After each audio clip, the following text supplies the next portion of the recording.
Même s'il n'y a pas de guerre, la violence ne se limite pas aux guerres. Les violences se retrouvent dans les familles, dans les communautés, entre les personnes. Donc cette violence-là aussi, elle doit être combattue. Après Costa Rica, l'Amérique centrale, c'est au tour de Ziguinchor d'accueillir la Marche mondiale pour la paix, la 3e édition en terre casamançaise. L'objectif de la Marche mondiale, c'est en général de travailler pour sensibiliser la population, les écoles, les élèves, mais aussi les politiciens, sur l'urgence de changer une direction, que c'est très grave aujourd'hui. Il y a toujours plus de guerres. Il y a en ce moment 57 guerres dans tout le monde.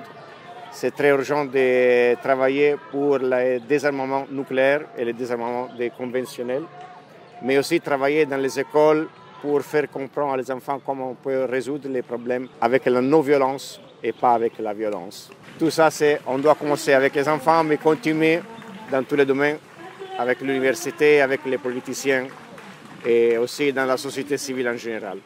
Au niveau local, cet événement coïncide avec la fin du festival Casamance en scène. Les acteurs culturels de la place en ont profité pour sensibiliser les jeunes, surtout les élèves, sur la culture de la paix partout dans le monde.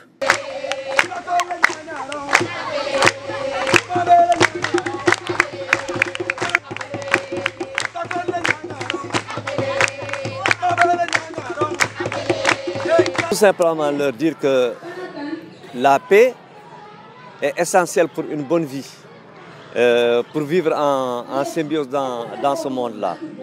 Et que ce n'est que dans la paix, ce n'est que dans la convivialité que nous pouvons nous exprimer, que nous pouvons nous développer. Aujourd'hui, j'ai un ressentiment, ça réveille des émotions. Parce que moi, en plus d'être dans Casamance en scène, je suis également membre du conseil d'administration de l'Alliance franco-sénégalaise. Et c'est avec beaucoup d'émotions que je vis ces instants-là, parce que l'Alliance est détruite à 90%, et c'est une conséquence de la violence.